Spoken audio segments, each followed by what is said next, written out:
Assalamualaikum warahmatullahi taala wabarakatuh. Jika kita sebut tentang me time, selalunya kita akan maksudkan me time itu dengan erti bersendirian tanpa ada gangguan dari orang lain. Baiklah, sebenarnya rakan-rakan, Nabi Muhammad SAW juga ada ber-me time. Cuma cara Nabi SAW ber-me time ini didefinisikan sebagai beruzlah. Cara Nabi Muhammad SAW ini beruzlah adalah menjauhkan diri daripada kejahatan yang ada ketika itu. Jika kita teliti waktu sebelum Nabi Muhammad SAW dakwah secara terang-terangan, baginda Nabi SAW selalu beruzlah di gua bagi memastikan diri baginda tidak bergaul dengan masyarakat jahiliah ketika itu. Sebenarnya jika kita beruzlah dan bersendirian dari keserabutan kehidupan dunia yang melalaikan ini, terbukti banyak kelebihannya. Kerana dengan cara beruzlah ini sebenarnya kita membaiki hati kita dari terlibat sama dengan manusia yang negatif. Dalam erti kata yang lain, cara beruzlah ini pelbagai. Antaranya ialah kita mengisi waktu me time itu dengan berzikir kepada Allah Subhanahu Wa Taala, ataupun muhasabah diri kita sejauh mana kita berhubung dengan Allah Subhanahu Wa Taala. Sebenarnya dengan cara inilah serta-merta kita akan banyak bertaubat dan kesal dengan setiap perkara yang tak baik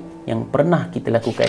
Ramai di kalangan orang soleh terdahulu dan hingga kini mereka akan sediakan satu masa untuk beruzlah, untuk mengingati Allah Subhanahu Wa Taala. Di samping muhasabah diri dengan setiap kesalahan yang dilakukan, dengan cara bersendirian ini kita akan dapat ketenangan yang terbaik dalam mendidik hati kita. Rakan-rakan semua, kena ingat, jika kita punyai hati yang tenang, pasti kerja dalam kehidupan seharian kita akan dimudahkan oleh Allah Subhanahu Wa Taala. Dengan banyak berhubung hati dengan Allah Subhanahu Wa Taala, sebenarnya akan membantu kita dimudahkan rezeki dan sentiasa dilihat oleh Allah Subhanahu Taala serta dipeliharanya. Allahu Akbar. Untungnya sesiapa yang dipilih oleh Allah Subhanahu Taala untuk dilihat olehnya pada setiap masa. Oleh itu rakan-rakan, marilah kita sama-sama banyakkan muhasabah ketika mana kita ber-me time. Jangan pula kita ber-me time dengan mengharap manusia sebagai jalan untuk mendapat ketenangan. Kerana kita sebagai manusia perlu mencari empunya kepada pencipta kepada ketenangan. Dengan mengingati Allah Subhanahu Taala secara bersendirian, pasti hatimu